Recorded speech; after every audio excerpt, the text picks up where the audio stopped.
नमस्कार साथियों, स्वागत है आपका हमारे यूट्यूब चैनल में और हम देख रहे हैं हिंदी नेट सेट अध्ययन। आज हम देखने वाले हैं इकाई 10 में, आज नहीं पहले से देख रहे हैं। इकाई 10 में संस्कृति के 4 अध्याय जो रामधारी सिंह दिनकर द्वारा लिखित है, इसका हम जो शॉर्ट नोट्स के रूप में देखेंगे।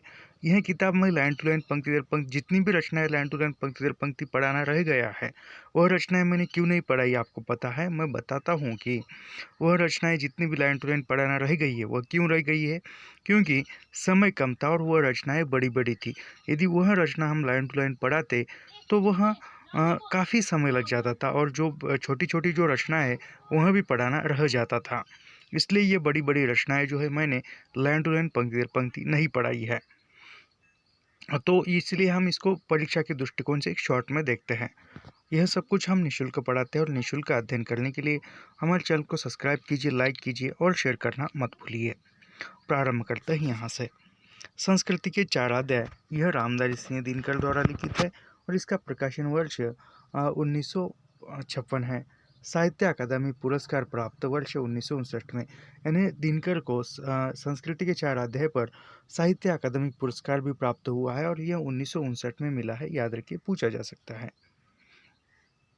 उक्त पुस्तक में दिनकर ने भारतीय संस्कृति के उन पड़ावों का जिक्र किया है जिन्होंने भारतीय संस्कृति के रूप निर्धारण में महत्वपूर्ण भूमिका निभाई। यानी जिस भारतीय संस्कृति को एक रूप निर्धारित करने में, एक नया रूप, नया बदल, नया परिवर्तन, एक नया स्वरूप प्राप्त करने में जो पड़ावों ने जो बदल हुए, उन पड़ाव यानी बदल हुए या नई घटनाएं घटित हुई, उनका रेखांकित करने का काम इस पुस्तक में किया गया है। ऐसे 4 सोपान मानते हैं, यानी दिनकर कितने सोपान? 4 सोपान, 4 खंड कह सकते हैं। पहला जो है आर्य आगमन, यानी पहला क्या है? आर्यों का भारत में आगमन। दूसरा है जैन बौद्ध आंदोलन और तीसरा है इस्लाम का आगमन और चौथा है यूरोप का आगमन। यानी चौथा किसका आगमन मानते हैं दिनकर? तो पहला पड़ाव किस वजह से आया? आर्य आगमन, यानी आर्य भारत पर आए। दूसरा जो है जैन और बौद्धों के जो आंदोलन हुए वह। तीसरा है इस्लाम का आगमन, यानी इस्लाम देश में आया तब। और चौथा है यूरोप का आगमन। दिनकर पुस्तक को साहित्य और दर्शन का महल कहते हैं। यह इतिहास की हैसियत किराएदार की है। ये दिनकर का कथन है, इम्पोर्टेंट है, याद रखिए।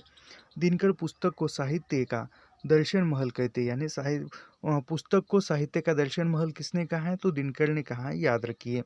इतिहास की हैसियत से किराएदार की है। यह विचारोत्तेजक पुस्तक भारत के संपूर्ण इतिहास को 4 खंडों में बांटकर भारतीय संस्कृति को समझने का सार्थक प्रयास है। यानी भारतीय 4 खंडों में जो बांटा हुआ पुस्तक का हिस्सा है, इसको जो है क्या एक सार्थक प्रयास समझा जा सकता है। यह 4 अध्यायों में विभक्त है। यानी यह संस्कृति के 4 अध्याय कितने विभागों में विभक्त है? कितने अध्यायों में? तो 4 अध्यायों में यह विभक्त है। वह 4 कौन कौन से अध्याय है देखते हैं। पहला जो अध्याय है वह है भारतीय जनता की रचना और हिंदू संस्कृति का आविर्भाव। यानी भारतीय जनता की रचना, भारतीय जनता की रचना और हिंदू संस्कृति का आविर्भाव। इसमें कितने प्रकरण हैं? तो इसमें जो है 3 प्रकरण है, याद रखिए, पूछा जा सकता है, ये इम्पोर्टेंट है। भारतीय जनता की रचना और हिंदी संस्कृति का आविर्भाव, यह दिनकर के संस्कृत के 4 अध्याय पुस्तक का प्रथम अध्याय है और इसमें प्रथम अध्याय में 3 प्रकरण है, याद रखिए। प्राचीन हिंदुत्व से विद्रोह, यानी प्राचीन हिंदुत्व से विद्रोह, इसमें प्रकरण 7 है। यानी दूसरे अध्याय में 7 प्रकरण है, उसका नाम दूसरे अध्याय का है प्राचीन हिंदुत्व से विद्रोह। तीसरा है हिंदू संस्कृति और इस्लाम, यानी इस्लाम का आगमन। हिंदू संस्कृति और इस्लाम, यह हिंदू संस्कृति और इस्लाम में कितने प्रकरण हैं? तो 12 प्रकरण है, याद रखिए। उसके बाद है भारतीय संस्कृति और यूरोप। भारतीय संस्कृति और यूरोप में कितने प्रकरण हैं? तो 17 प्रकरण है, 17 प्रकरण है। यह पुस्तक भारत के तत्कालीन राष्ट्रपति, यानी संस्कृति के अध्याय, यह जो पुस्तक है किसको समर्पित है? तो वो ये संस्कृति के 4 अध्याय स्वतंत्र भारत के प्रथम राष्ट्रपति डॉक्टर राजेंद्र प्रसाद को समर्पित है। यह तत्कालीन प्रधानमंत्री पंडित जवाहरलाल नेहरू ने इसकी भूमिका लिखी है। यानी संस्कृति के 4 अध्याय किसको समर्पित है? स्वतंत्र भारत के प्रथम राष्ट्रपति राजेंद्र प्रसाद को है। और इसके भूमिका किसने लिखी है? संस्कृति के 4 अध्याय की भूमिका किसने लिखी है? तो इसकी भूमिका जो है यह पंडित जवाहरलाल नेहरू, जो स्वतंत्र भारत के प्रथम प्रधानमंत्री थे, इन्होंने लिखी हुई है। अभी यहाँ पर देखते हैं प्रथम अध्याय में कौन कौन से इंपॉर्टेंट बिंदु है। इस अध्याय में दिनकर ने आर्य आगमन के बाद विकसित आर्य वैदिक संस्कृति के प्रमुख उपकरणों का आख्यान किया है। यानी इस प्रकरण में, इस अध्याय में क्या किया दिनकर ने, आर्य आगमन के बाद यानी भारत में आर्य आने के बाद जो विकसित आर्य वैदिक संस्कृति के प्रमुख उपकरणों का आख्यान किया है। दिनकर के अनुसार ईसाई तथा मुसलमानों को छोड़कर इस देश में कम से कम 11 जातियों के आगमन का प्रमाण मिलता है। यानी दिनकर क्या मानते हैं, जो ईसाई थे और मुसलमान थे, इन दोनों को छोड़कर, ईसाई और यानी हिंदू जो थे वह मूल भारतीय थे, और लेकिन ईसाई और मुसलमानों को छोड़कर कितने अन्य जातियाँ भारत में आ गई, तो 11 जातियाँ आ गई। दिनकर द्रविड़ शब्द को प्रजातिवाचक न मानकर स्थानवाचक मानते हैं तथा उनका निवास आर्यों से प्राचीन मानते हैं। यानी दिनकर क्या कहते हैं, जो द्रविड़ शब्द है वह द्रविड़ शब्द कोई जाति का सूचक न होकर, एक स्थानवाचक है, यानी एक स्थान का सूचक है, जो एक स्थान, एक जगह बताता है, कोई जाति नहीं बताता है। तथा उनका निवास, यानी जो द्रविड़ थे उनका निवास आर्यों से प्राचीन, यानी जो आर्य आने से पहले ही भारत में निवास करने वाले कौन थे, द्रविड़ थे। यह कौन मानते हैं, दिनकर मानते हैं। दिनकर आर्यों का मूल स्थान रूस के दक्षिण में मानते हैं। यानी दिनकर के अनुसार आर्यों का मूल स्थान कहाँ पर था, तो रूस के दक्षिण भाग में आर्यों का मूल स्थान था, ऐसा दिनकर मानते हैं। दिनकर वेदों का काल ईस्वी पूर्व 2050 से 1800 मानते हैं। यानी दिनकर जो है वेदों का कालखंड कब मानते हैं, तो वेदों का कालखंड ईस्वी पूर्व से 2500 वर्ष पूर्व से 1800 वर्ष तक मानते हैं। जाति की अवधारणा का उद्भव समस्त मानव समुदायों को आर्यव्रत में कस लेने के लिए हुआ था। यानी जाति की अवधारणा कैसे हुई थी, या जाति का उद्भव कैसे हुआ था, तो मानव समुदायों को आर्यव्रत से कस लेने के लिए जाति का विकास हुआ होता, ऐसा दिनकर का मत है। वैदिक भारत में अंतरजातीय विवाह अपमानजनक नहीं माने जाते। यानी वैदिक भारत में अंतरजातीय विवाह ये अपमानजनक नहीं माने जाते, स्वीकार्य थे।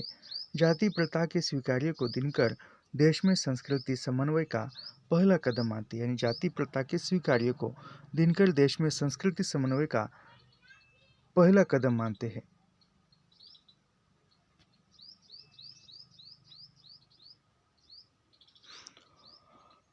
जाति प्रथा स्वीकार्य को दिनकर संस्कृति का समन्वय का पहला कदम मानते हैं। यानी संस्कृति के आधार पर विभिन्न जातियों के समघट्ट से तैयार जनता को दिनकर हिंदू कहते हैं। यानी दिनकर हिंदू किसको कहते हैं, तो विभिन्न जातियों के समघट्ट, यानी जो विभिन्न जातियों का जो समूह है, एक जगह पर रहता है, उसको दिनकर क्या कहते हैं, तो उसको दिनकर हिंदू कहते हैं, याद रखिए।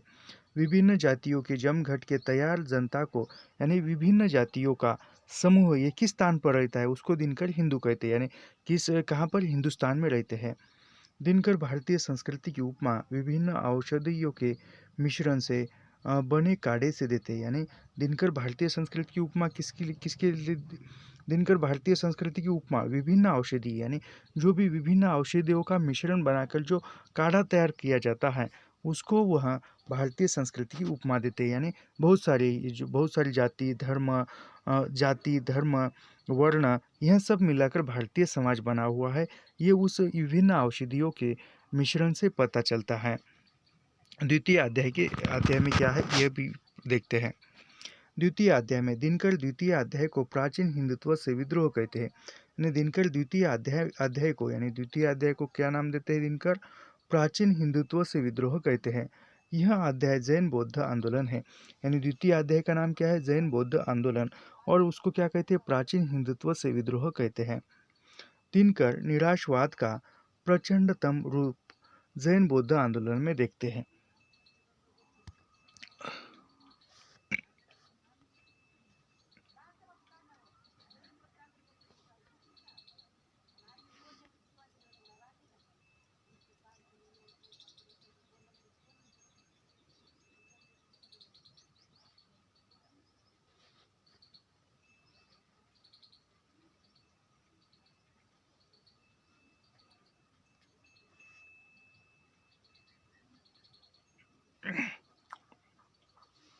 दिनकर निराशावाद का यानी दिनकर निराशावाद का प्रचंडतम रूप जैन बौद्ध आंदोलन में देखते हैं।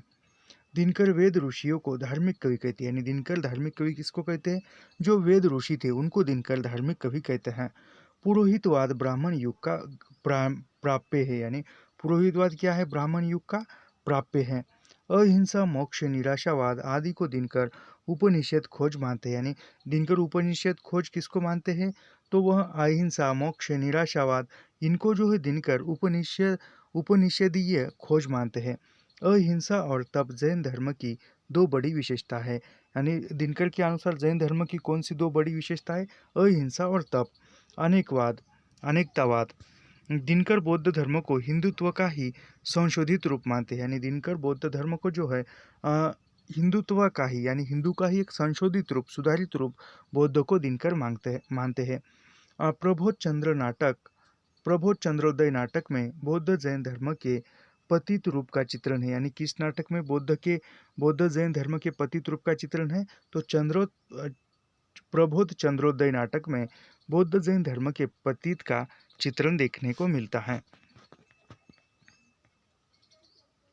तृतीय अध्याय दिनकर भारतीय संस्कृति को बहुत बड़े स्तर पर प्रभावित करने का तीसरा अध्याय इस्लाम के उदय को मानते हैं, यानी दिनकर जो है भारतीय संस्कृति को बहुत बड़े स्तर पर यानी बहुत बड़े व्यापकता के स्तर पर प्रभावित करने वाले को तीसरा अध्याय मानते हैं। उसका नाम क्या है? इस्लाम के उदय को मानते हैं। इस्लाम का अर्थ होता है शांति में प्रवेश करना, यानी इस्लाम का अर्थ क्या होता है? तो दिनकर के अनुसार इस्लाम का अर्थ जो है वह है, या संस्कृति के 4 अध्याय के अनुसार इस्लाम का अर्थ होता है शांति में प्रवेश करना। प्रवर्तक, अभी इस्लाम के प्रवर्तक कौन है? मोहम्मद साहब एक सौदागर थे, यानी इस्लाम के प्रवर्तक कौन है? मोहम्मद साहब है, और मोहम्मद साहब कौन थे? एक सौदागर थे। 622 ईस्वी सन में हिजरत करने से इस्लाम का उदय माना गया, यानी वह दिनकर ही इस्लाम का उदय कब मानते हैं? तो 622 हिजरत में, यानी हिजरी जो होता है वर्ष उसको मानते हैं। वह 622 हिजरीत में इस्लाम का उदय हुआ गया। मोहम्मद साहब के मक्के से मदीने के पलायन को हिजरत कहा जाता है, यानी हिजरत का अर्थ क्या है? जो मोहम्मद साहब ने मक्के से मदीने में जो पलायन किया, प्रवास किया, यात्रा की, उस पलायन को ही हिजरत कहा जाता है। दिनकर सूफी धर्म का उद्भव बीज गजाली उमर खयाम अब्दुल आरा आदि को मानते हैं, यानी दिनकर के अनुसार जो सूफी धर्म का उद्भव कहाँ से हुआ? बीज बीज गजाली उमर खयाम अब्दुल आरा आदि को मानते हैं। किसका? सूफी धर्म का उद्भव। दिनकर सूफी मत पर भारतीय संस्कारों का प्रभाव मानते हैं तथा उनके अनुसार सौंदर्य से प्रेम और प्रेम से मुक्ति सूफी सिद्धांतों का निचोड़ है, यानी दिनकर के अनुसार सूफी सिद्धांतों का निचोड़ क्या है? तो सौंदर्य से प्रेम और प्रेम से मुक्ति। दिनकर सूफी मत पर भारतीय संस्कारों का प्रभाव मानते हैं, यानी जो भी सूफी मत था उस पर दिनकर भारतीय का जो प्रभाव था वो प्रभाव मानते हैं, यानी भारतीयों के प्रभाव के कारण ही सूफी मत जो है वह उभर कर सामने आया। तथा उनके अनुसार यानी इस्लाम के अनुसार यानी दिनकर के अनुसार सौंदर्य से प्रेम, यानी जहाँ पर सौंदर्य है वहाँ पर प्रेम करो और प्रेम से फिर मुक्ति की ओर बढ़ो, यह सूफी सिद्धांतों का निचोड़ है। यह दिनकर के अनुसार भारत में इस्लामी शासन का प्रमुख कारण देश में केंद्रीय सत्ता का अभाव था, यानी भारत में इस्लाम शासन का प्रमुख कारण यानी भारत में इस्लाम शासन जो है आकर स्थापित होता है, इसका प्रमुख कारण क्या था? तो उसका प्रमुख कारण देश में केंद्रीय सत्ता का अभाव था, यानी देश में कोई केंद्रीय सत्ता नहीं थी, ऐसा दिनकर का मत है। साथ ही जाति पाति छुआछूत धार्मिक द्वेष अकर्म भाग्यवाद एवं राष्ट्रीयता के अभाव को ही इस्लाम शासन स्थापन का कारण मानते हैं, यानी दिनकर इस्लाम शासन स्थापन का कारण क्या मानते? जाति पात छुआछूत, यानी जो भारतीय जो थे वह जाति पात में ही उलझे हुए थे, छुआछूत ऊंच नीचता वर्ण भेद इसमें भी वो उलझे हुए थे, और यही इसका फायदा उठाकर जो बाहर के लोग आकर हमारे देश में राज्य करने लगे। जाति पाति छुआछूत धार्मिक द्वेष अकर्मण्य भाग्यवाद एवं राष्ट्रीयता के अभाव को वे इस्लामी शासन स्थापना का कारण मानते हैं। जनता तथा राजा दोनों को एक दूसरे से सहानुभूति नहीं थी, यानी जनता और राजा को दोनों एक दूसरे से सहानुभूति नहीं, राजा राजा का देखे जनता जनता के देखे, इस प्रकार का, इसलिए विपत्ति में दोनों साथ नहीं आए, यानी इस्लाम का सामना करने के लिए। दिनकर मूर्ति पूजा के प्रति हिंदुओं की अनुरक्तिका तथा मुसलमानों की घृणा को दोनों के अलगाव का कारण मानते हैं। यानी दिनकर जो है जो हिंदू पूजा के यानी मूर्ति पूजा के बारे में, हिंदू जो थे वह मूर्ति पूजक थे और मुसलमान जो है वह मूर्ति पूजा जो है अस्वीकार्य करते थे। यानी मूर्ति पूजा के विरोध में मुसलमान थे और हिंदू जो थे मूर्ति पूजा के समर्थक थे। ये सूफियों को दोनों मजहब के बीच दूरी कम करने वाला तत्व मानते हैं। यानी सूफियों को मुसलमान और हिंदुओं के बीच में जो दूरी थी उन दूरी को कम करने वाला मानते हैं सूफी मत को, यानी सूफियों को। और सूफियों में हिंदू और मुसलमानों में एकता स्थापित करने का काम किया है। उन्होंने अमीर खुसरो को राष्ट्रवादी मुसलमानों का अग्रणी महापुरुष कहा। वे खुसरो को हिंदी तथा उर्दू का पिता कहते हैं। यानी दिनकर के अनुसार जो अमीर खुसरो है वह राष्ट्रीयवादी मुसलमानों का अग्रणी महापुरुष था। कौन? दिनकर। दिनकर के अनुसार अमीर खुसरो जो है वह राष्ट्रवादी मुसलमानों का अग्रणी महापुरुष था और दिनकर खुसरो को हिंदी और उर्दू का पिता कहते हैं। हिंदी और उर्दू का पिता दिनकर ने किसको कहा है? तो आमिर खुसरो को कहा है। दिनकर हिंदू मुस्लिम एकता के 3 बड़े नेता कबीर, यानी दिनकर ने हिंदू मुस्लिम एकता के 3 बड़े नेता माने। वह 3 बड़े नेता कौन से हैं? कबीरदास, अकबर तथा गांधी को मानते हैं। यानी कबीर, अकबर और गांधी, इन तीनों को हिंदू मुस्लिम एकता का बड़ा नेता किसने माना है? तो दिनकर ने माना है, याद रखिए। दिनकर कबीर को सूफी कहते हैं। यानी दिनकर कबीर को सूफी कहते हैं। कबीर पर वेदांत और हट्ट योग का पूरा प्रभाव था। यानी दिनकर जो है कबीर को सूफी कहते हैं। यानी कबीरदास को सूफी किसने कहा? तो दिनकर ने कहा, याद रखिए। कबीर शास्त्रों की भाषा संस्कृत की अपेक्षा लोक भाषा को महत्व देते। यानी कबीरदास जो है वह शास्त्रों की भाषा से लोक भाषा को महत्व देते थे क्योंकि जन सामान्य पढ़ सके। इसी कारण दिनकर इनकी प्रशंसा करते हैं। वे तुलसी को उत्तर भारत की जनता की दृष्टि से सर्वविश्वसनीय कवि कहते हैं। तुलसीदास को जनता की दृष्टि में सर्वविश्वसनीय कवि किसने कहा है? तो दिनकर ने कहा है। वे भूषण के काव्य को शुद्ध शुद्ध हिंदू राष्ट्रीयता का काव्य कहते हैं। यानी भूषण के काव्य को, जो भूषण था, भूषण के काव्य को हिंदू राष्ट्रीयता का काव्य किसने कहा है? तो दिनकर ने कहा है, याद रखिए, इम्पोर्टेंट है। वे मुस्लिम हिंदी कवियों में रहीम रस खान तथा ताज की मुक्ति कंठ से प्रशंसा करते हैं। दिनकर के अनुसार इस्लाम के आगमन से उत्तर भारत की राजनीतिक एकता मजबूत हुई थी। यानी दिनकर के अनुसार जो है उत्तर भारत में जो राजनीतिक मजबूत होने का कारण क्या है? तो इस्लाम का आगमन है। धर्म की नई चेतना उत्पन्न हुई, किंतु भारतीय दर्शन तथा विचारधारा पर इस्लाम का कोई गंभीर प्रभाव नहीं पड़ा। दिनकर भक्ति को प्रावैदिक तत्व मानते हैं। यानी दिनकर भक्ति को प्रावैदिक तत्व किसने माना है? तो दिनकर ने माना है।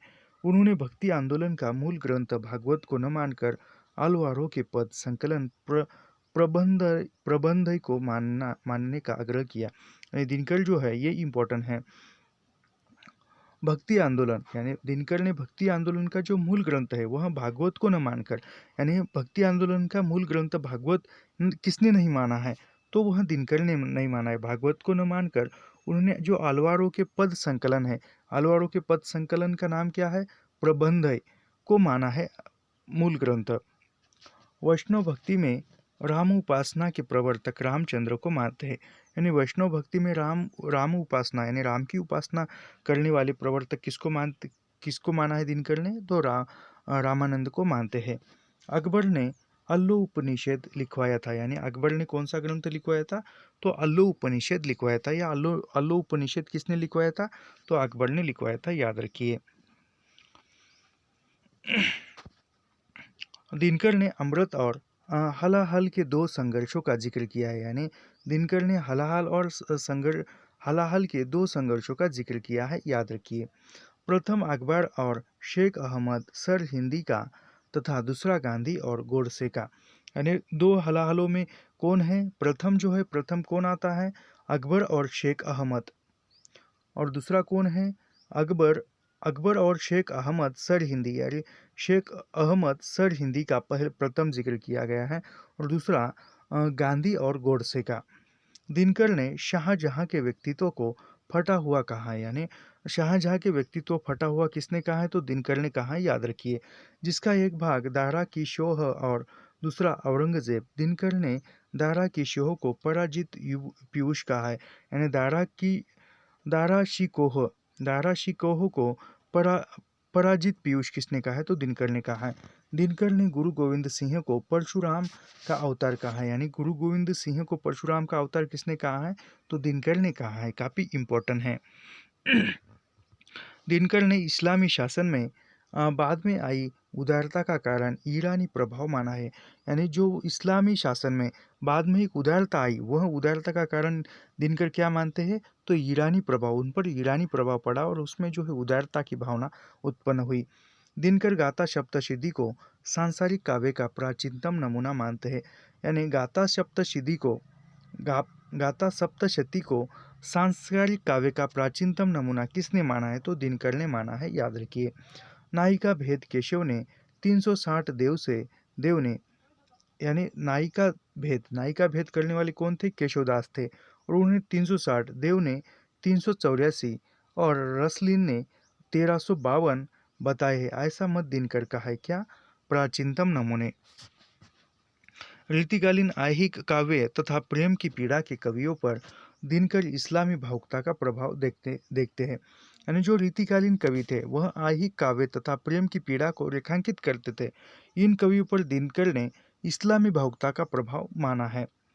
प्रेम की स्वतंत्रता रूप से अभ्यर्थना सर्वप्रथम कबीर ने की, यानी प्रेम की स्वतंत्र रूप से अभ्यर्थना सर्वप्रथम किसने की है? कबीर ने की है। किसके अनुसार? दिनकर के अनुसार। मृत्यु कामना का उद्भव कबीर में हुआ, यानी मृत्यु कामना का उद्भव भी कहाँ किस में हुआ? कबीरदास में हुआ। दिनकर इसे सूफी तत्व कहते हैं, यानी कबीरदास में जो कामना का उद्भव हुआ, इसको दिनकर क्या कहते हैं? तो सूफी तत्व के प्रभाव से कहते हैं। अकबर के शासनकाल में फारसी राजभाषा बनी, यानी ये पूछा हुआ है। तो अकबर के काल में अकबर के शासन में राजभाषा कौन सी थी, और यह फारसी किस राज्य के शासन में राजभाषा थी? तो अकबर के शासन में, ये पूछा हुआ है, पीवाईक्यू है। पारसी को दिनकर हिंदी की मौसरी बहन कहते हैं, यानी जो पारसी भाषा थी, ये पूछा नहीं लेकिन पूछा जा सकता है। फारसी भाषा जो है, फारसी भाषा हिंदी की मौसरी बहन है, या हिंदी की मौसरी बहन कौन है? तो फारसी भाषा है, याद रखिए। दिनकर के अनुसार खड़ी बोली को साहित्य की भाषा मुसलमानों ने बनाया, यानी हिंदी खड़ी बोली को साहित्य की भाषा किसने बनाया? तो मुसलमानों ने बनाया। किसके अनुसार? दिनकर के अनुसार, शुक्ल के अनुसार नहीं। पर्याय में यदि शुक्ल दिया जाता है तो हमारी नज़र तुरंत शुक्ल पर ही जाती है। दिनकर कहते हैं कि उर्दू का जन्म दक्षिण भारत में हुआ, यानी दिनकर के अनुसार जो उर्दू भाषा है, उर्दू भाषा का जन्म कहाँ पर हुआ? तो दक्षिण भारत में हुआ। दिनकर के अनुसार बहमनी साम्राज्य के सांप्रदायिक सद्भावनापूर्ण वातावरण में कवियों ने फारसी द्वंद्वों में आगरा दिल्ली की स्थानीय बोली में कविता लिखी, यानी आगरा दिल्ली के स्थानीय बोली में कविताएं किसने लिखी? जो बहमनी साम्राज्य के सांप्रदायिक सद्भावनापूर्ण वातावरण में जो कवि उत्पन्न हुए, इन्होंने आगरा दिल्ली के स्थानीय बोली में कविताएं लिखी है। दिनकर कहते हैं कि यदि उर्दू में फारसी छंद तथा देशज शब्दों के प्रयोग की प्रवृत्ति का विकास पूरा हुआ होता तो उर्दू हिंदी मुसलमान सामाजिक संस्कृति की भाषा बनकर आती, यानी दिनकर क्या कहते हैं? दिनकर कहते हैं कि यदि उर्दू में पारसी छंद, यानी उर्दू भाषा में पारसी छंद लिखे जाते हैं, या देशज शब्दों के प्रयोग की प्रवृत्ति का विकास पूरा होता है, यानी उर्दू में पारसी छंद लिखे जाते हैं, जो देशज शब्द है उसका प्रवृत्ति का विकास जो है वह पूरा हुआ होता, तो उर्दू हिंदी मुस्लिम सामाजिक संस्कृति की भाषा बनकर आती। दिनकर ने उर्दू के पारसी ईरानीकरण के 3 कारण माने हैं, यानी दिनकर ने जो उर्दू के पारसी ईरानीकरण, यानी जो उर्दू का बाद में पारसी ईरानीकरण हुआ, यानी जो उर्दू भाषी लोग थे वह बाद में पारसी हुए और पारसी भाषा बोलने लगे, और उसका ईरानीकरण हुआ, वो ईरानी में शामिल हुए। तो इसके 3 कारण मानते हैं। वह 3 कारण कौन से? पारसी लिपि का प्रयोग, पतनशील मनोवृत्ति, यानी पतनशील मनोवृत्ति किसकी तरफ हुई? तो उर्दू की हुई, और बाद में उसने पारसी को स्वीकार किया। सांप्रदायिक नीति बनना तथा सांप्रदायिक नीति बनना तथा उसकी पृष्ठभूमि प्रकाशित करना। दिनकर ने आरंभिक मुस्लिम शासकों को द्विभाषी कहा है। यानी आरंभिक मुस्लिम शासकों को द्विभाषी किसने कहा है? तो दिनकर ने कहा है। दिनकर खड़ी बोली को मूलतः हिंदुओं की बोली कहते हैं। यानी खड़ी बोली को हिंदुओं की बोली किसने कहा है? तो दिनकर ने कहा है। अकबर से पूर्व राज दरबार का हिसाब किताब रखने के लिए हिंदी का प्रयोग किया जाता था। यानी अकबर के शासन में अकबर के राज दरबार में हिसाब किताब रखने के लिए हिंदी का प्रयोग किया जाता था। ये इम्पोर्टेंट है। किसके शासनकाल में हिसाब किताब की भाषा हिंदी थी? तो वह अकबर के शासन में, याद रखिए। यह स्थान टोडरमल के आग्रह पर अकबर ने पारसी को दे दिया था। यानी फिर बाद में टोडरमल ने आग्रह किया और टोडरमल के आग्रह पर जो है अकबर ने हिसाब किताब की भाषा जो है वह पारसी बनाई। दिनकर उर्दू गद्य का वास्तविक आरंभ पोर्ट विलियम कॉलेज से मानते हैं। यानी दिनकर जो है जो वास्तविक गद्य का आरंभ, यानी गद्य विधा का, उर्दू गद्य का आरंभ, हिंदी गद्य का नहीं, उर्दू गद्य का वास्तविक आरंभ दिनकर ने पोर्ट विलियम कॉलेज से माना है।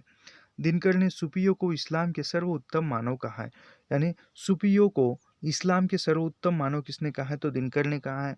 दिनकर वर्तमान युगीन दफ्तरी हिंदी को कठिन हिंदी कहते हैं। यानी जो वर्तमान युगीन है, यानी जो वर्तमान में दफ्तरी हिंदी, यानी वर्तमान में जो कार्यालयों में हिंदी प्रयोग होती है, उसको कठिन हिंदी किसने कहा है? तो दिनकर ने कहा है। याद रखिए, काफी इंपॉर्टेंट है। चतुर्थ अध्याय, अभी यहाँ पर चतुर्थ अध्याय क्या है वह हम देखते हैं। भारतीय संस्कृति का 14 सोपान दिनकर के अनुसार भारत में यूरोप का आगमन। यानी चौथे सोपान का या चौथे अध्याय का नाम क्या रखा है दिनकर ने? तो भारत में यूरोप का आगमन, पुर्तगाल, हॉलैंड, फ्रांस, अंग्रेज, भारत आने वाली शक्तियों का क्रम, धर्म प्रचार के लिए मशीनरियों ने देश भाषाओं का सहारा लिया। यानी पुर्तगाल, हॉलैंड, फ्रांस, अंग्रेज, भारत आने वाली जो शक्तियाँ थी उनका क्रम, धर्म प्रचार के लिए मशीनरियों ने, यानी भारत आने वाली शक्तियों का क्रम कौन सा है? भारत में सबसे प्रथम कौन आया? पुर्तगाल आया। पुर्तगाल के बाद कौन आए? हॉलैंड आए, फिर फ्रांस आया और फिर अंग्रेज आया। ये भारत में आने वाले शक्तियों का क्रम है। सबसे प्रथम पुर्तगाल आई, ये क्रम पूछा जा सकता है। सबसे प्रथम ये जो विदेशी है, विदेशियों ने विदेशी शक्तियों का भारत में आने का क्रम बताइए। तो सबसे प्रथम पुर्तगाल आया, फिर हॉलैंड आया, फिर फ्रांस और उसके बाद अंग्रेज आए। धर्म प्रचार के लिए मशीनरियों ने देश भाषाओं का सहारा लिया। अभी मशीनरियों यानी को जो क्रिश्चियन लोग आए थे वह आए थे, उन्होंने धर्म प्रचार के लिए देश भाषाओं का, यानी जो देश की बोली भाषा हिंदी थी उसका उन्होंने उपयोग किया। 1835 में शिक्षा का माध्यम अंग्रेजी किए जाने की घोषणा हुई। यानी किस ईस्वी में या किस वर्ष में शिक्षा का माध्यम अंग्रेजी को माना गया? तो 1835 में शिक्षा का माध्यम अंग्रेजी को किए जाने की घोषणा हुई। अंग्रेजी माध्यम करने का कारण था कि वे ऐसी स्थिति बनाना चाहते थे जिसमें भारतीयों का तन भारतीय हो पर मन अंग्रेजी हो। यानी अंग्रेजी में शिक्षा हो तो क्यों वह अंग्रेजी पढ़ेंगे, अंग्रेजी ज्ञान विज्ञान को जानेंगे। लेकिन कहने का मतलब जो था, अंग्रेजी शिक्षा लाने का कारण या उसके पीछे की जो धारणा थी अंग्रेजों की यह थी, उसका तन है, भारतीयों का तन जो है वह भारतीय रहे, लेकिन वह अंग्रेजी शिक्षा प्राप्त करके उसका मन जो है वह अंग्रेजी बन जाए। देश में आबाकारी विभाग अंग्रेजी सरकार ने खोला। यानी भारत देश में आबाकारी विभाग किसने खोला? तो अंग्रेजों ने खोला। दिनकर ने कंपनी सरकार की डुल मूल भाषा नीति को स्थिर करने का श्रेय 1854 के वुड एजुकेशन डिस्पैच को दिया है। यानी याद रखिए, ये जो प्रश्न है यह प्रश्न हमारे दो तरीके से काम आ सकता है। एक पेपर 1 जो हायर एजुकेशन है वहाँ पर भी आ सकता है, और ये जो है हमारे हिंदी में भी, और दूसरा जो है कहाँ पर आ सकता है? वैचारिक पृष्ठभूमि में भी पूछा जा सकता है। दिनकर ने कंपनी सरकार की डुल-मूल भाषा नीति को स्थिर करने का श्रेय, यानी जो कंपनी सरकार यानी क्या, जो अंग्रेजी सरकार था उसके भाषा नीति को स्थिर करने का कारण किसको माना है? दिनकर ने 1854 में जो वुड एजुकेशन डिस्पैच आया को दिया है। दिनकर के अनुसार भारतीय निरुक्त और व्याकरण को देखकर यूरोप के विद्वानों ने फेनेटिक्स उच्चारण शास्त्र लिखना आरंभ किया। यानी उच्चारण शास्त्र किसने लिखा, कहाँ पे लिखा गया, तो वह यूरोप के देश ने, किस देश के विद्वानों ने उच्चारण शास्त्र लिखा, तो उच्चारण शास्त्र जो है वह यूरोप के विद्वानों ने लिखा। याद रखिए दिनकर के अनुसार भारतीय निरुक्त और व्याकरण को देखकर, यानी भारतीय जो निरुक्त था और व्याकरण था, इनको देखकर यूरोप के विद्वानों ने फोनेटिक्स का अर्थ क्या होता है, तो उच्चारण शास्त्र लिखना आरंभ किया। दिनकर मानते हैं कि सायन की आत्मा की मैक्स मूलर के रूप में जन्मी थी। यानी दिनकर क्या मानते हैं, सायन की आत्मा जो थी वह सायनिक विद्वान था और मैक्स मूलर भी एक ये थे। तो वह दिनकर मानते कि सायन की आत्मा ही मैक्स मूलर के रूप में जन्मी थी, या मैक्स मूलर के रूप में ही सायन आया था। दिनकर जर्मन रोमांटिक आंदोलन पर प्राचीन संस्कृति दर्शन एवं साहित्य का बृहत प्रभाव देखते हैं। यानी दिनकर जो है, जो जर्मन रोमांटिक, यानी जर्मन में जो रोमांटिक आंदोलन चला था, उस पर प्राचीन भारतीय दर्शन एवं साहित्य का बृहत प्रभाव, यानी जो जर्मन में जो रोमांटिक आंदोलन चला था, वह भारत के प्राचीन संस्कृति एवं दर्शन साहित्य का प्रभाव उन पर, जर्मन पर था, इसलिए वहाँ पर रोमांटिक आंदोलन दिखाई देता है। दिनकर 19वीं सदी के नव उत्थान को प्रवर्तिवाद का अनुपम उत्थान कहते हैं। यानी प्रवर्तिवाद का अनुपम उत्थान दिनकर ने किसको माना है, किस सदी को, तो 19वीं सदी के नव उत्थान को माना है। भारतीय साहित्य में क्रांतिकारी स्वर 19वीं शती के बाद फूटे। यानी भारतीय साहित्य में क्रांतिकारी स्वर कब आए, तो 19वीं शती के बाद ही भारतीय साहित्य में क्रांतिकारी स्वर जो है दिखाई दिए, क्रांतिकारी भावना दिखाई दी। यह गीता और वेद की प्रतिमार्गी टीका का परिणाम था। यानी जो यह गीता में भी क्रांतिकारी विचार नहीं थे, वेदांत में भी नहीं थे, फिर इसकी जो टीकाएँ लिखी गई उस पर वह ये था कि उसके आधार पर ही साहित्य में क्रांतिकारी स्वर आए। भारतीय साहित्य में क्रांतिकारी स्वर 19वीं शती के बाद फूटे। यह गीता और वेदांत की प्रवर्ती मार्गी टीका का परिणाम था। सती प्रथा उन्मूलन का प्रथम प्रयास अकबर ने किया था। यानी सती प्रथा जो उन्मूलन था, सती प्रथा बंद करने का सबसे प्रथम प्रयास किसने किया था भारत में, तो अकबर ने किया था। दूसरा राजा राम मोहन राय ने, यानी दूसरा किसने किया, राजा राम मोहन राय ने किया, और राजा राम मोहन राय से पहले ही अकबर ने इसका प्रयास किया था। दिनकर के अनुसार ब्राह्मण समाज को ईसाईयत की तरफ केशव चंद्र सेन ने मोड़ा। यानी दिनकर के अनुसार, यानी दिनकर क्या कहते हैं, जो ब्राह्मण समाज था, ब्राह्मण समाज को ईसाईयत की तरफ, यानी जो ब्राह्मण समाज था वो बाद में ईसाई हो गए या ईसाई धर्म स्वीकार किए। इसका मूल कारण क्या मानते हैं, तो केशव चंद्र सेन ने मोड़ा। यानी केशव चंद्र सेन ने ब्राह्मणों को ईसाईयत की तरफ मोड़ा, या ईसाईयत धर्म के जो भी नियम थे या जो भी उसको प्रभावित किया। दिनकर राजा राम मोहन राय को विश्ववाद का प्रथम व्याख्याता कहते हैं। यानी राजा राम मोहन राय को विश्ववाद का प्रथम व्याख्याता किसने कहा है, तो दिनकर ने कहा है। ब्रह्म समाज को दिनकर अद्वैतवादी हिंदुओं की संस्था कहते हैं। ब्रह्म समाज को, या ऐसा प्रश्न पूछा जाता है, ब्रह्म समाज को अद्वैतवादी हिंदुओं की संस्था किसने कहा, तो दिनकर ने कहा। दिनकर तिलक को भारतीय राष्ट्रीयता का जनक कहते हैं। यानी भारतीय राष्ट्रीयता का जनक दिनकर ने किसको माना है, तिलक को माना है, महात्मा गांधी को नहीं। दिनकर दयानंद को विश्व मानवता का नेता कहते हैं। यानी दयानंद को विश्व मानवता का नेता किसने कहा है, तो दिनकर ने कहा है। केशव चंद्र सेन की सलाह पर स्वामी दयानंद ने अपने प्रचार की भाषा हिंदी की। यानी जो दयानंद सरस्वती जो थे, वह अपना प्रचार कर रहे थे और वह हिंदी में करे। यह किसने सलाह दी थी ये दयानंद को, तो केशव चंद्र सेन ने दी थी। क्यों दी थी, क्योंकि जो आम भाषा थी, आम इंसान की भाषा थी, वह आम जनता वह सुने और उस पर आकर्षित हुई। वह स्वामी दयानंद ने अपने प्रचार की भाषा हिंदी की। यानी वह केशव चंद्र सेन ने सलाह दी स्वामी दयानंद को कि अपना जो भी प्रचार है वह हिंदी में करे। दिनकर आर्य समाज को हिंदुत्व की खड़क धार कहते हैं। यानी दिनकर जो है, जो हिंदू की खड़क धार कहते हैं किसको, आर्य समाज को। आर्य समाज को हिंदुत्व की खड़क धार दिनकर ने कहा। दिनकर रामकृष्ण परमहंस को प्रवर्ति का प्यारा पुत्र, हिंदू धर्म की गहराई और माधुर्य की प्रतिमा तथा भारत की सनातन परंपरा का दैहिक रूप कहते हैं। अभी याद रखिए, रामकृष्ण परमहंस को प्रकृति का प्यारा पुत्र किसने कहा? दिनकर ने कहा। हिंदू धर्म की गहराई और माधुर्य की प्रतिभा, ये किसने कहा? दिनकर ने कहा।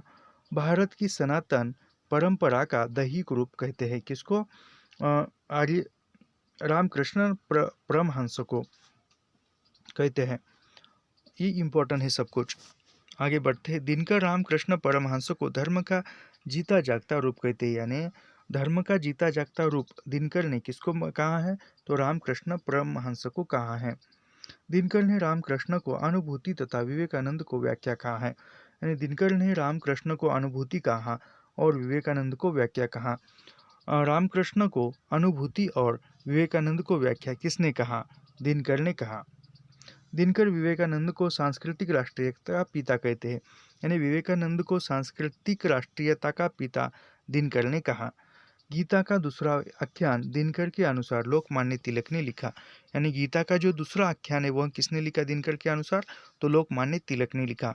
महर्षि अरविंद स्वर्ग का भूमिकरण करना चाहते हैं, यानी महर्षि अरविंद जो थे वह स्वर्ग का भूमिकरण करना चाहते हैं, यानी भूमि में समाया। उनकी मूल थीम आतिमानस की अवधारणा तथा आतिमानव का विकास है। किसकी? महर्षि अरविंद की। दिनकर कहते हैं गांधी जी ने परमात्मा के दर्शन सदाचार में किए, यानी गांधी जी ने परमात्मा के दर्शन सदाचार में किए। किसने कहा? ये दिनकर ने कहा। दिनकर के अनुसार गांधी जी भूमि का स्वर्गीकरण करते हैं। सर्वपल्ली राधाकृष्णन आत्मा का धर्म नामक अवधारणा को प्रस्तुत करते हैं, यानी आत्मा का धर्म यह अवधारणा किसने ली? तो सर्वपल्ली राधाकृष्णन ने की। राधाकृष्णन सबुद्धि को समय ज्ञान नाम देते, यानी सबुद्धि को समयक ज्ञान नाम किसने दिया? तो राधाकृष्णन ने दिया, याद रखिए। दिनकर यूरोप के विश्व नेतृत्व का श्री गणेशा कोलंबस द्वारा अमेरिका तथा वास्को डी गामा द्वारा भारत की खोज से मानते हैं, यानी दिनकर ने जो यूरोप के विश्व नेतृत्व का, यानी यूरोप का विश्व नेतृत्व का श्री गणेशा ये आरंभ किसने किया? यूरोप के विश्व नेतृत्व का आरंभ किसने किया? कोलंबस द्वारा, यानी कोलंबस द्वारा अमेरिका तथा वास्को डी गामा, यानी कोलंबस ने अमेरिका की खोज की और वास्को डी गामा ने हमारे भारत की खोज की, इससे मानते हैं, यानी पूरे इस पे विश्व में फैलने के लिए। दिनकर ने सैयद अहमद खां को बहावी आंदोलन का सबसे प्रभावशाली नेता माना, यानी बहावी आंदोलन का सबसे प्रभावशाली नेता दिनकर ने किसको माना? तो सैयद अहमद खान को माना। दिनकर ने राजभक्त मुसलमानों का नेता सर सैयद अहमद खां को माना है, यानी दिनकर ने जो राजभक्त मुसलमानों का नेता, यानी जो मुसलमानों को राजभक्ति की ओर ले जाने का नेता दिनकर ने सर सैयद अहमद खां को माना। दिनकर रविंद्र और इकबाल दोनों को नव उत्थान का कृषि कहते हैं, यानी दिनकर ने नव उत्थान का कृषि किसको कहा है? तो रविंद्र और इकबाल को कहा है। इकबाल अपनी अवधारणा के महामानव को मानवता के वृक्ष का अंतिम फल कहते हैं। दिनकर इकबाल के महामानव को निश्चय के सुपरमैन का अरबी अनुवाद कहते हैं।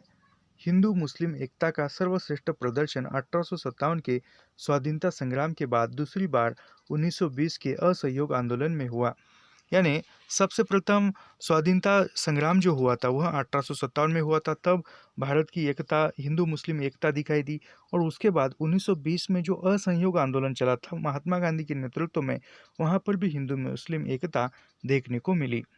हिंदू मुस्लिम एकता का सर्वश्रेष्ठ प्रदर्शन 1857 के स्वाधीनता संग्राम के बाद दूसरी बार 1920 के असहयोग आंदोलन में हुआ। दिनकर मुस्लिम लीग को आराम तलब अमीरों की संता कहते हैं, यानी मुस्लिम लीग को आराम मतलब अमीरों की संस्था किसने कहा है? तो दिनकर ने कहा है। गांधी नेहरू और मौलाना अबुल कलाम आज़ाद को दिनकर ने तत्कालीन राजनीतिक बृहत्तरी कहा है, यानी जो दिनकर ने गांधी, नेहरू, मैंने महात्मा गांधी, पंडित जवाहरलाल नेहरू, मौलाना आज़ाद, मौलाना अबुल कलाम आज़ाद यानी मौलाना आज़ाद या मौलाना अबुल कलाम आज़ाद को दिनकर ने तत्कालीन राजनीति की बृहत्तरी कहा। यानी दिनकर ने राजनीतिक बृहत्तरी में किसको कहा? गांधी, नेहरू और मौलाना अबुल कलाम आज़ाद को कहा। शाहजहाँ ने औरंगजेब का दूसरा नाम नवरंग बिहारी रखा था। यानी औरंगजेब का दूसरा नाम क्या था? तो नवरंग बिहारी था। और ये नवरंग बिहारी नाम शाह औरंगजेब ने जेब को किसने दिया था? तो शाहजहाँ ने दिया था, याद रखिए। यहाँ पर जो है एक साहित्यिक की डायरी, यह भी हम देखेंगे। एक साहित्यिक की डायरी यह गजानन माधव मुक्तिबोध द्वारा लिखित है। और एक साहित्यिक की डायरी यह हमने लाइन टू लाइन, पंक्ति दर पंक्ति इसी चैनल पर पढ़ा हुआ है। अभी इसमें जो है हमारी दो रचनाएं बाकी है। दो रचनाएं कौन सी है?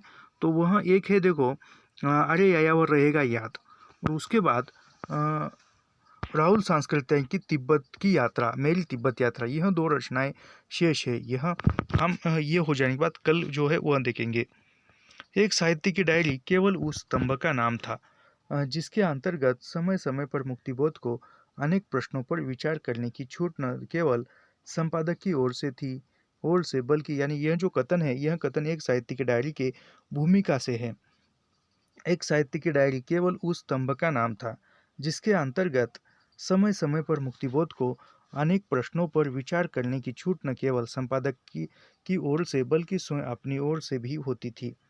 वसुधा के पहले नागपुर के नया खून साप्ताहिक में वह एक साहित्य की डायरी स्तंभ के अंतर्गत सभी अर्धो साहित्यिक और कभी गैर साहित्यिक विषयों पर छोटी छोटी टिप्पणियां लिखा करते थे। यानी एक साहित्य की डायरी जो है वह किस पत्रिका का एक स्तंभ था? तो नया खून साप्ताहिक पत्रिका का एक स्तंभ था। डायरी एक साहित्य की डायरी नाम से एक स्तंभ किस पत्रिका में था? तो नया खून नामक। और नया खून पत्रिका कहाँ से निकलती थी? नागपुर से निकलती थी, याद रखिए। वसुधा के, यानी वसुधा पत्रिका में, वसुधा पत्रिका में यह नया खून एक ये था, साप्ताहिक अंक था।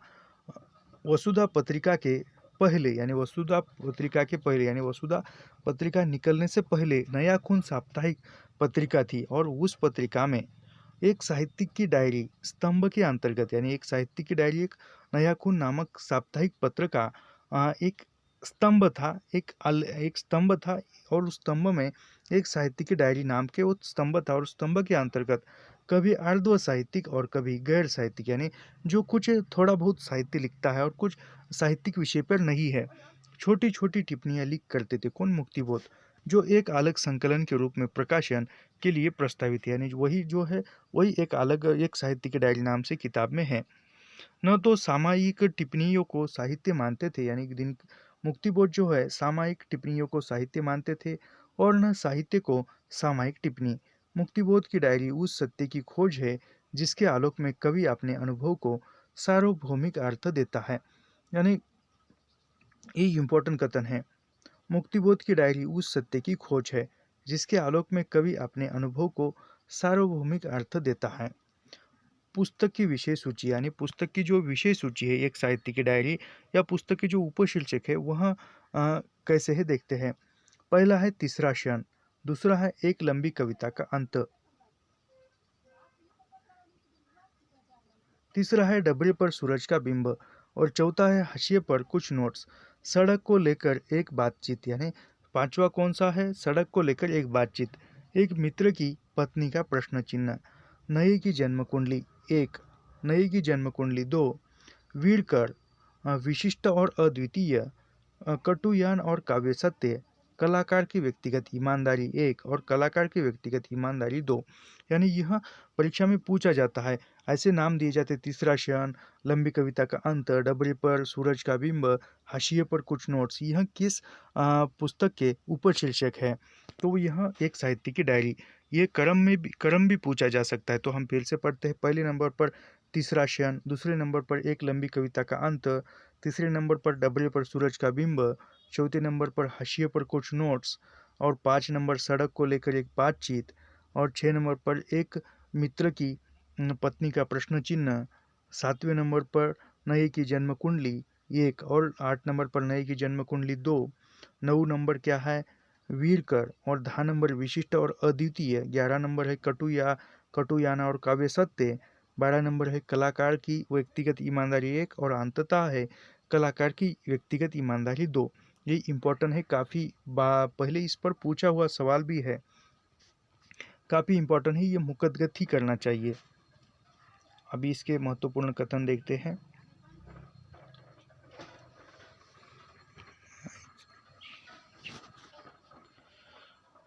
मनुष्य का व्यक्तित्व एक गहरा रहस्य है। दिनकर कहते हैं कि मनुष्य का जो व्यक्तित्व है एक गहरा रहस्य है।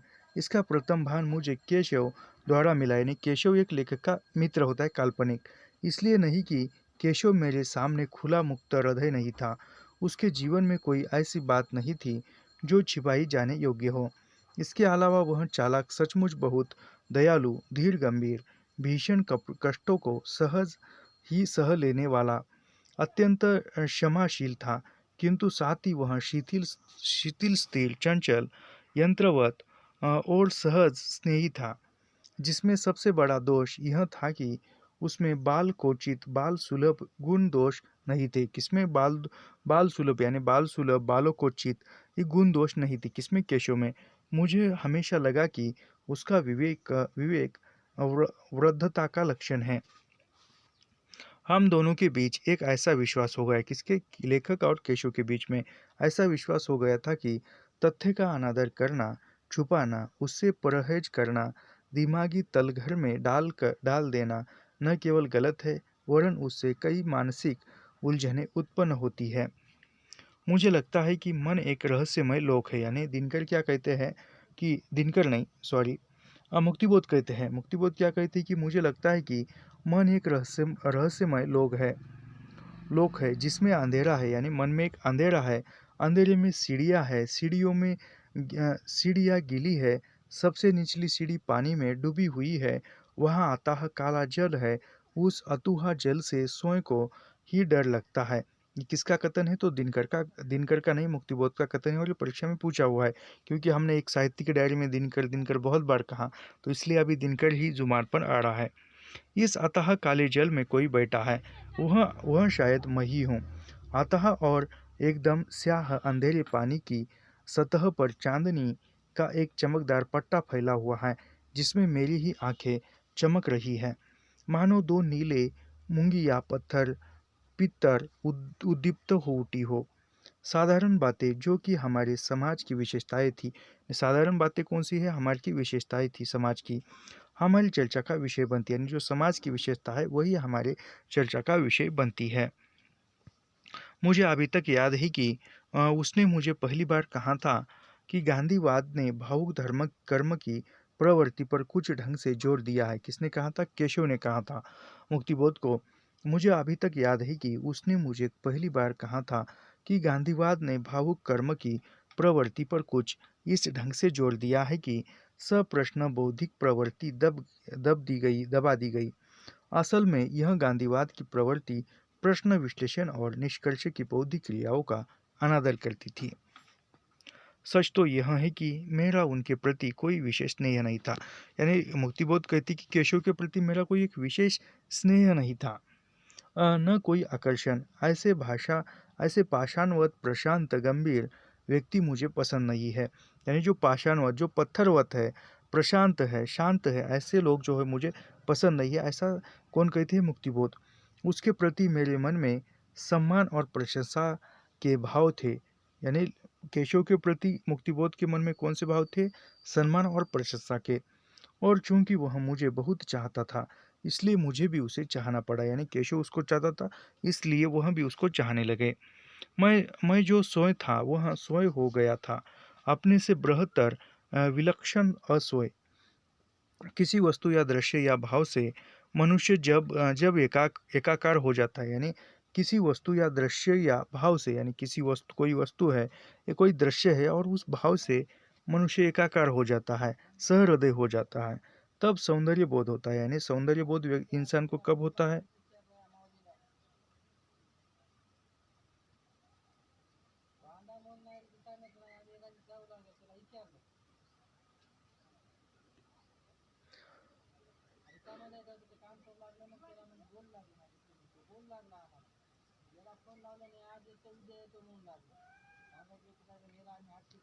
किस किसी वस्तु या दृश्य, यानी कोई वस्तु है, कोई दृश्य है, मनुष्य जब एकाकार यानी उस वस्तु के प्रति, उस भाव के प्रति मनुष्य एकाकार हो जाता है, तब उसको सौंदर्य बोध होता है उस वस्तु के प्रति या मनुष्य के प्रति। सब्जेक्ट और ऑब्जेक्ट, वस्तु और उसका दर्शन, इन दो पृथक तत्वों का भेद मिटकर जब सब्जेक्ट ऑब्जेक्ट से तादात्म्य प्राप्त कर लेता है, तब सौंदर्य भावना उद्भूत होती है। ये इम्पोर्टेंट है। इन दो कौन से, सब्जेक्ट और ऑब्जेक्ट, यानी सब्जेक्ट और ऑब्जेक्ट जो है, वस्तु और उसका दर्शन, इन दो पृथक तत्वों का भेद मिटाकर जब सब्जेक्ट ऑब्जेक्ट से तादात्म्य प्राप्त कर लेता है, तब सौंदर्य भावना उद्भुत होती है। मैंने तुम्हें बताया था कि निज और पर, सो पक्ष और वस्तु पक्ष दोनों जब एक हो जाते हैं, तब तादात्म्य उत्पन्न होता है। तादात्म्य कब उत्पन्न होता है? सो पक्ष और वस्तु पक्ष दोनों एक हो जाते हैं। सो पक्ष और वस्तु पक्ष जब एक हो जाते हैं, तब का क्या उत्पन्न होता है? तो तादात्म्य जो है उत्पन्न होता है। पहली बात तो यह है कि मुझे उसकी शब्दावली अच्छी नहीं लगी। किसकी? केशव की। यह तो मैं जानता हूँ कि सारे दर्शन का मूल आधार सब्जेक्ट ऑब्जेक्ट और रिलेशनशिप की कल्पना है। यानी सारे दर्शन का मूल कहाँ है? सब्जेक्ट ऑब्जेक्ट और रिलेशन की कल्पना है। सो पक्ष और वस्तु पक्ष की परिकल्पनाएं और उन दो पक्षों के परस्पर संबंध की कल्पना के आधार पर ही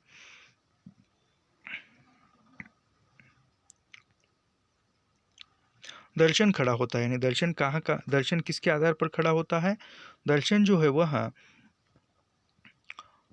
सो पक्ष और वस्तु पक्ष की परिकल्पनाएं उन दोनों पक्षों के परस्पर संबंध से, यानी सो पक्ष और वस्तु पक्ष, सो पक्ष वस्तु पक्ष, इन दोनों की जो परिकल्पना है, परस्पर संबंध उत्पन्न होता है, और उस परस्पर संबंध के कल्पना के आधार पर ही क्या उत्पन्न होता है?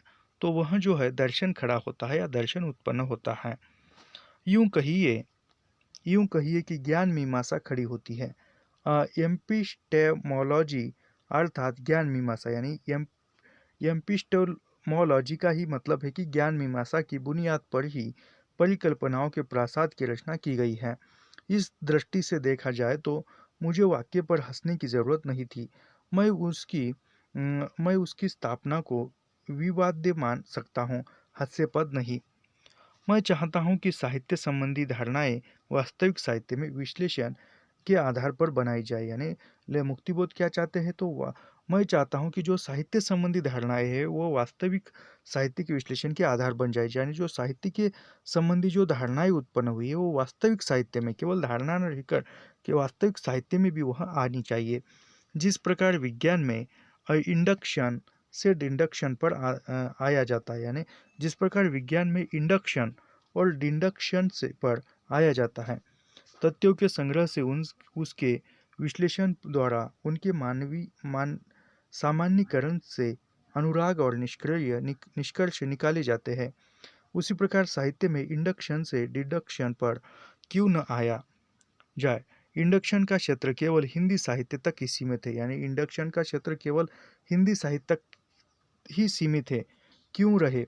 यानी वो इंडक्शन केवल हिंदी साहित्य तक क्यों ही सीमित रहे? उपन्यास क्या है? यानी वह हिंदी साहित्य तक इंडक्शन सीमित है, यह कौन कहते? तो दिनकर कहते हैं। उसी प्रकार साहित्य में इंडक्शन से डिडक्शन पर क्यों न आया? इंडक्शन का क्षेत्र केवल हिंदी साहित्य तक ही सीमित क्यों? यानी इंडक्शन जो है हिंदी साहित्य में क्यों सीमित है, हिंदी साहित्य से बाहर क्यों नहीं है? ये दिनकर मानते हैं। उपन्यास क्या है? ये इम्पोर्टेंट है। उपन्यास क्या है? यह पढ़ते समय हम विश्व के प्रमुख उपन्यासों के उपरांत ही यह ठहराए कि उपन्यास किसे कहते हैं और उसका शिल्प क्या है अथवा उसके प्रधान अंग क्या होते हैं। इसी प्रकार साहित्य में सौंदर्य किसे कहते हैं, इस प्रश्न के उपापोह का क्षेत्र केवल हिंदी की ही आत्मपरक कविता और हिंदी साहित्य की सीमित रखे। यानी लेखक कहते कि उपन्यास क्या है? यह पढ़ते समय, यानी उपन्यास क्या है? यह पढ़ते समय या उपन्यास पढ़ते समय प्रमुख उपन्यासों के उपरांत ही, यानी जो प्रमुख उपन्यास है वह उसके उपरांत ही या उन्हें उसको देखने के बाद ही ठहराए कि उपन्यास किसे कहते हैं। यानी प्रमुख जो उपन्यास है वह पढ़ने के बाद बताए कि उपन्यास किसे कहते हैं और उसका शिल्प क्या है, यानी उपन्यास का शिल्प क्या है, उसके प्रधान अंग क्या है, यानी उपन्यास लिखने के प्रधान अंग क्या होते हैं। इसी प्रकार साहित्य में सौंदर्य किसे कहते हैं, यानी साहित्य में सौंदर्य किसे कहते हैं, यह प्रश्न भी उपाप हो, यानी साहित्य में सौंदर्य किसे कहते हैं, यह प्रश्न भी उत्पन्न होता है। केवल हिंदी की आत्मपरक कविता, यानी हिंदी की जो आत्मपरक कविता है, हिंदी साहित्य तक ही सीमित रखे न रखे, यानी हिंदी में जो आत्मपरक कविताएं लिखी गई है, वह कविताएं केवल हिंदी भाषा में ही सीमित न रख, हिंदी साहित्य में नहीं, और हिंदी भाषा को छोड़कर अन्य जैसे उर्दू भाषा हो, मराठी हो, अंग्रेजी हो, ऐसे यदि हमने क्षेत्र विस्तृत किया तो हम पाएंगे कि सौंदर्य संबंधी हमारी परिभाषा अस्पष्टता के दोष से अथवा अव्याप्ति और अतिव्याप्ति के दोषों से रहित होगी। मुझे गहरा संदेश है कि आजकल की सौंदर्य परिभाषा, यानी लेखक कहते हैं कि मुझे गहरा संदेह है कि आजकल की जो सौंदर्य परिभाषा है, यदि उसे व्याख्या करें, यानी लेखक कहते हैं कि सौंदर्य की जो आजकल की परिभाषा है या व्याख्या है, केवल कविता और वह भी आत्मपरक कविता की विशेषता के आधार पर ही बनाई गई, यानी जो सौंदर्य की परिभाषा है, सौंदर्य की परिभाषा या व्याख्या जो है किसके आधार पर बनाई गई है, सौंदर्य की परिभाषा या व्याख्या, तो वह जो है आत्मपरक कविताओं के आधार पर ही बनाई हुई है। सौंदर्य संबंधी इन व्याख्याओं का प्रकट या अप्रत्यक्ष उद्देश्य आज की काव्य दृष्टि का डिफेंस है, किंतु ये व्याख्याएं उद्देश्य आज की काव्य दृष्टि का डिफेंस है, किंतु ये व्याख्याएं कुछ इस प्रकार से कुछ इस टाट से और शान से बनाई जाती है मानो वे सार्वभौम सत्य की सार्वकालिक सदस्य स्पंदनाएं हो। इस पोज और पॉक्चर की जरूरत नहीं, यह अवैज्ञानिक दृष्टि है। अगर साहित्यिक सौंदर्य संबंधी मीमांसा करनी है, यानी अगर साहित्य की सौंदर्य संबंधी मीमांसा करनी या सौंदर्य का विश्लेषण करना है साहित्य के, तो आपको अपनी दृष्टि केवल आत्मपरक कविता, वह भी आजकल की कविता तक ही सीमित नहीं रहनी चाहिए, यानी जो आत्मपरक है वह आत्मपरक कविता केवल आज तक की कविता के सीमित नहीं रहनी चाहिए, उसके बढ़कर भी होनी चाहिए। यह ऐसी व्याख्या करनी है तो वह पोज और पॉक्चर त्याग देना चाहिए। मुझे इस पोज से चिढ़ है।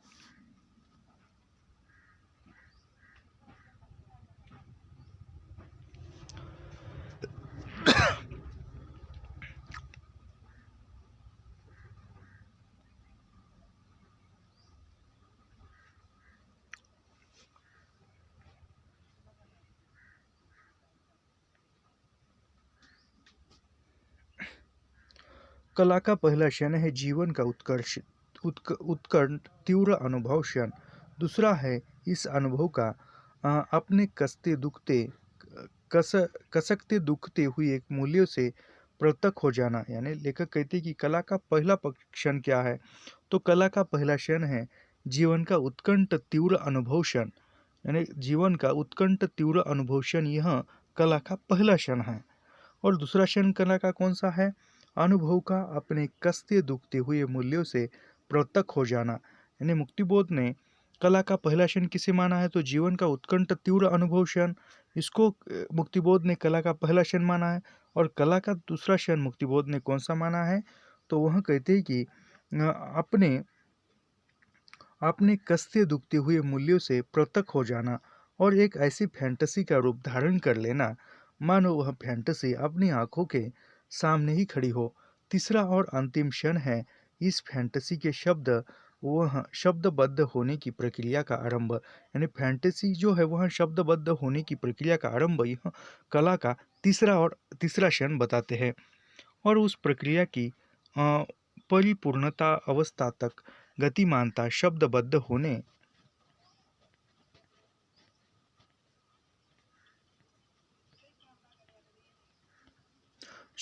होने की प्रक्रिया भीतर जो प्रवाह बहता रहता है वह समस्त व्यक्तित्व और जीवन का प्रभाव होता है। प्रवाह में वह फैंटेसी अनवरत रूप से विकसित परिवर्तित होती हुई आगे बढ़ती जाती है। इस प्रकार की फैंटेसी अपने मूल रूप को बहुत कुछ त्यागती हुई नवीन रूप धारण करती है। जिस फैंटेसी को शब्दबद्ध करने का प्रयत्न किया जा रहा है वह फैंटेसी अपने मूल रूप से इतनी अधिक दूर चली जाती है कि यह करना कठिन है।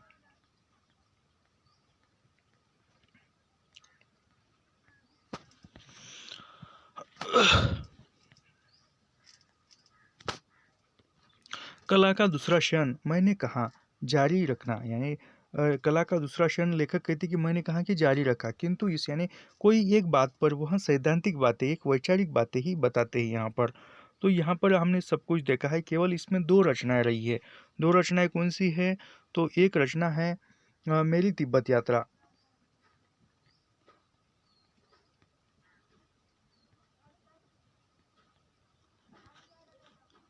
ओह! चला गया।